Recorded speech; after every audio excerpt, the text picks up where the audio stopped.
Mr. Wynne, the law requires that the last voice I hear from before we move to the actual sentencing of the case is yours. It's called the right of elocution. You have the right to tell me what you think I need to hear before we move to sentencing. What would you like to say? You just stand up or what? Either way. I just want to say that I know I'm not perfect, but I don't know I'm not perfect in this life, but I'm gonna make changes in my life. And I know if I'm sad for the family have to do it. I know the victim, and I know that if it happens to me, I would have been feeling the same way.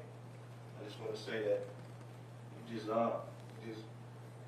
don't know, just follow. I don't know exactly what to say. Just do it. Yeah. I don't know exactly what to say, but it just be the law, be the judge. I don't really know what to say, so that's it. All right.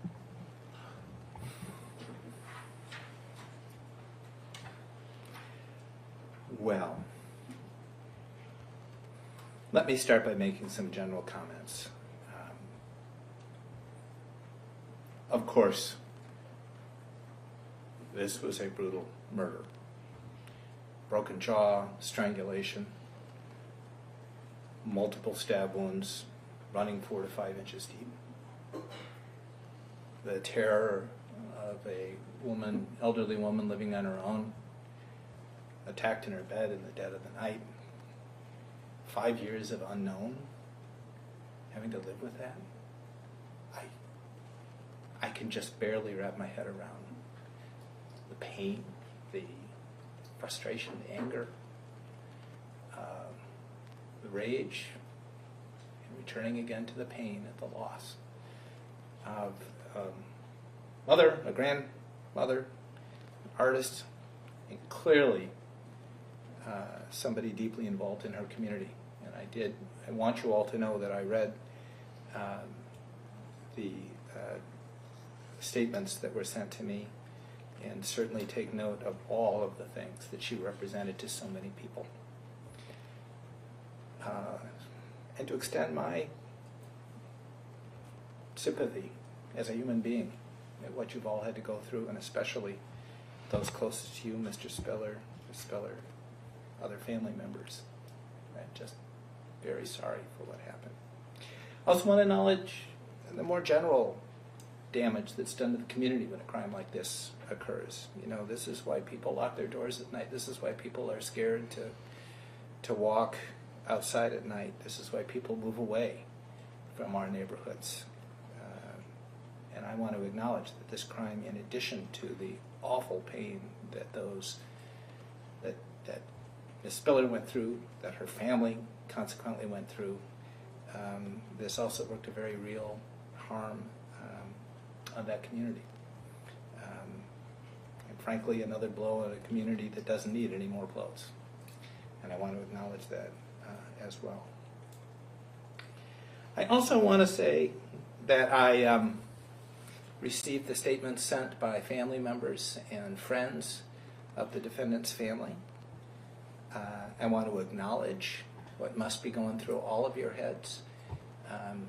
Whether you are somebody who settles on this can't be true and this is a horrible injustice that was worked by the verdict in this case, or whether, and I want to acknowledge this as well, you know, whatever happened to that 12-year-old, I'm thinking of one of the notes, and it reflected many of that 12-year-old that was just running up and down the street. You know, it was learning to ride a bike and the like as well. And I want to acknowledge that pain and that trauma that's worked by this case as well. And last, I also want to be frank with you, pick up a little bit on what Mr. Whitlock was saying. I'm going to say it maybe in a more academic way, but the United States Supreme Court and our Supreme Court have certainly told me as a district court judge that I've got to acknowledge and balance in making a sentencing decision between this remarkably brutal and cruel crime balance the fact that I am today sentencing something that occurred when the defendant was a child. And all of the things that come along with that, including, as our Supreme Court points out, the fundamental opportunity for redemption for the acts committed at such an age.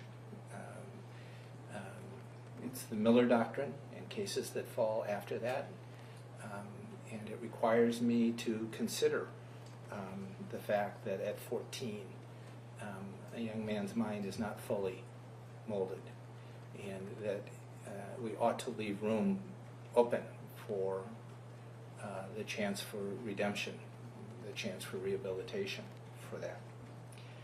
So let me walk through that as I make my decision about what sentence is appropriate in this case, starting with the motion for departure. Under Minnesota law, dispositional departures have to be in large part predicated on factors individual to the defendant as opposed to the crime that was occurred. In large part, it would require me to find that this defendant is particularly amenable to probation. I cannot make any such finding to that effect here. I believe the risks to public safety. I believe that that I can ferret out from the PSI, frankly, and the nature of this crime, and just my observations of the investigation of this crime and the defendant's testimony strongly suggest to me that the risks here are real and the likelihood of effective management on a community basis are quite low. And as such, I am denying the motion on the defense's behalf for a dispositional departure to probation. Then I turn to the issue of a durational departure.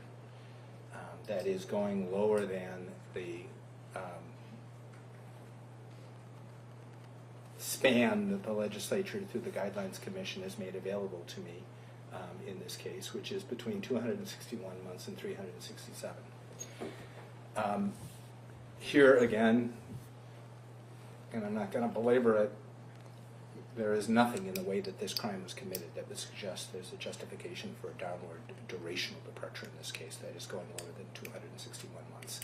I adopt and agree with the argument that has been made to me that, in fact, given the zone of privacy, given the brutality of the murder, and given the vulnerability of an elderly woman in bed, alone in the dead of night, no, there's no thought here that I could say that a durational departure is appropriate. So last, I turn to what in the range is appropriate in this case. I absolutely understand, and on many levels absolutely agree with the recommendation made to me by Ms. Magnuson and the recommendation or the request made of me by so many of the people that I heard from in this case, that he at minimum ought to receive the maximum within the range, that is 367 months.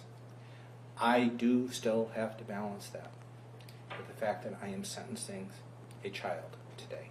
He's not a child as he sits in this courtroom, but he was a child at the time that this act was committed. He was 14 years old. There's never going to be a good solution one way or the other, and there is no outcome here that is going to satisfy frankly, me in this case, much less, of course, anyone who's here in this courtroom. But I have to do the best job I can in balancing those two things. So as a consequence, I'm going to ask Mr. Wynne that you and your counsel rise. Mr. Wynne, a jury has convicted you of a count of intentional murder, a violation of 609.19. I accept that verdict. I adjudicate you guilty of that crime. I sentence you to the custody of the Commissioner of Corrections for a period of 324 months. Against that sentence of 324 months, you are entitled to credit for 1,044 days. I fine you in the amount of $50, but I waive that fine in light of the fully executed nature of the sentence.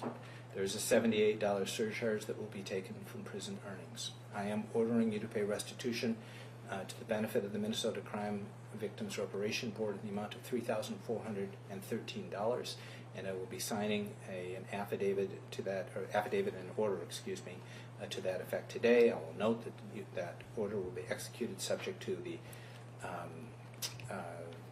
administrative rules of the Commissioner of Correction to be taken on how much can be taken from prison earnings.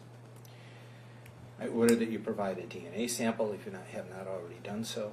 I order that you not ever possess firearms, ammunition, or explosives. If you are caught with any of those things, you'll be subject to a mandatory 60-month commit prison sentence.